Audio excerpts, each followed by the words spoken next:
বিয়ে হচ্ছে খুবই গুরুত্বপূর্ণ একটি সামাজিক অনুষ্ঠান।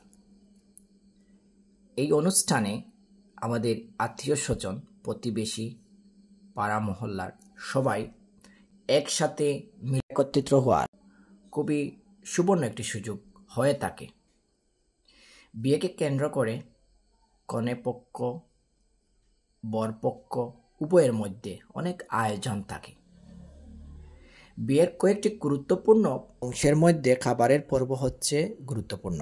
আমরা যখন খাবারের জন্য টেবিলে একসাথে 10-12 জন বসে অপেক্ষা করি, তখন মনে হয় যে পুরো খাবারটি আমি একাই খাইয়ে ফেলব।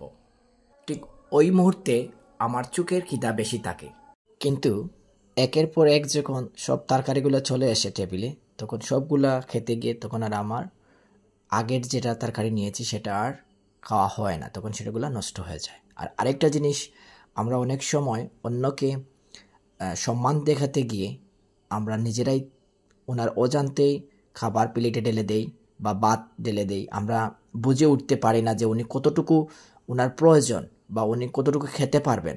এদিকে চিন্তা না করে আমরা আত্মীয়তার খাতিরে ওনাকে সার্ভিস দিতে গিয়ে, অর্থাৎ ওনাকে সম্মান দেখাতে গিয়ে আমরা এই ভুলটুকু করে থাকি, যার কারণে এতগুলো খাবার আমরা নষ্ট করে থাকি। আপনি কি জানেন, এই পৃথিবীতে প্রতিদিন 80 কোটি মানুষ না খেয়ে রয়ে যায়, ক্ষুধার্ত অবস্থায় তারা জীবনযাপন করে, এবং আমরা প্রতিদিন 100 কোটি টনের বেশি খাবার নষ্ট করছি। আমরা সবাই জানি অপচয়কারী শয়তানের ভাই, তাই নিজেকে রক্ষা করুন, নিজেকে এই অপরাধ থেকে মুক্ত করুন। একটু সচেতন হলেই আমরা এই ধরনের সামাজিক অনুষ্ঠান থেকে এই অপচয় রোধ করতে পারি এবং ক্ষুধার্তের জন্য অবশিষ্ট খাবারগুলো আমরা রেখে যেতে পারি। সবাই ভালো থাকবেন, সুস্থ থাকবেন। আল্লাহ হাফিজ। ধন্যবাদ সবাইকে।